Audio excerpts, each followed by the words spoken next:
আসসালামু আলাইকুম সবাই কেমন আছেন? সবাইকে শাকিলার রান্নাঘরে স্বাগতম। বন্ধুরা কেমন আছেন? আলহামদুলিল্লাহ আমরা ভালো আছি। আজকে আমি নুডলস রান্না করব, বিকালের নাস্তা। তো এই যে দেখেন বন্ধুরা, এই যে আমি এখানে আগে থেকে সিদ্ধ করে নুডলসটা রেখে দিয়েছি। এই যে এখানে কাঁচামরিচ, পেঁয়াজ কুচি করে রেখেছি। এখানে মাংস, আলু আগে কষিয়ে নিয়েছি বন্ধুরা।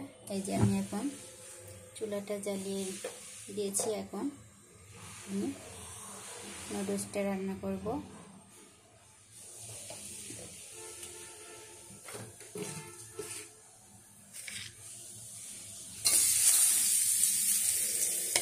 তো পুরো ভিডিও আপনারা দেখতে থাকবেন,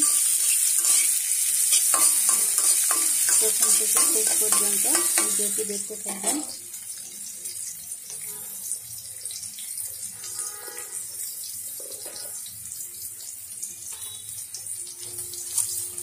জিরা দিলাম, দিয়ে সুন্দরভাবে পেঁয়াজ মরিচটা ভেজে নিচ্ছি।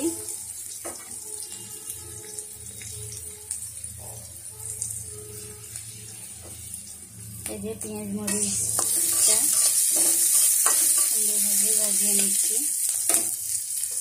এর সাথে আমি একটু লবণ দিব, যেহেতু মাংস কষানোর সময় লবণের পরিমাণটা একটু বেশি দিয়েছি, এজন্য লবণটা একটু কম দিলাম। তো অনেকেই ডিম দিয়ে নুডলস রান্না করে, আজকে আমি মাংস দিয়ে নুডলস রান্না করব। এই যে সিদ্ধ করা, আগে থেকে সিদ্ধ করা নুডলসটা আমি দিয়ে নিলাম। নেওয়ার পর এই যে নুডলসের মশলাটা, ম্যাগি মশলাটা দিয়ে দিচ্ছি। আমি আজকে হলুদ দিব না, নুডলসে হলুদ দিলে ভালো লাগে না দেখতে, কালারটাও। তো এই যে এই নুডলসের মশলাটা দিয়ে দিলাম, এটাই ব্রাউন কালার আসবে, দেখতে ভালো লাগবে। তারপর আমি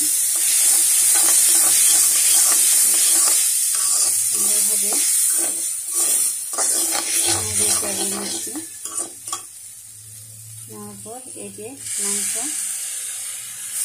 মাংসটা দিয়ে নিলাম। মাংস আর আলু আগে থেকে রান্না করে রাখছিলাম।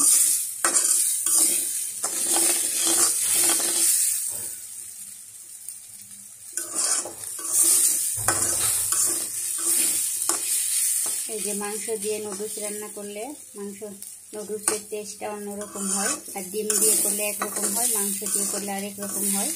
তো বন্ধুরা আপনারা একদিন মাংস দিয়ে নুডলস রান্না করে দেখবেন, ঝটপট।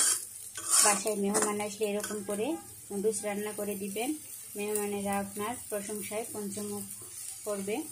তো ভিডিওটি যদি ভালো লাগে তাহলে লাইক, কমেন্ট, সাবস্ক্রাইব করে আমাদের পাশে থাকবেন।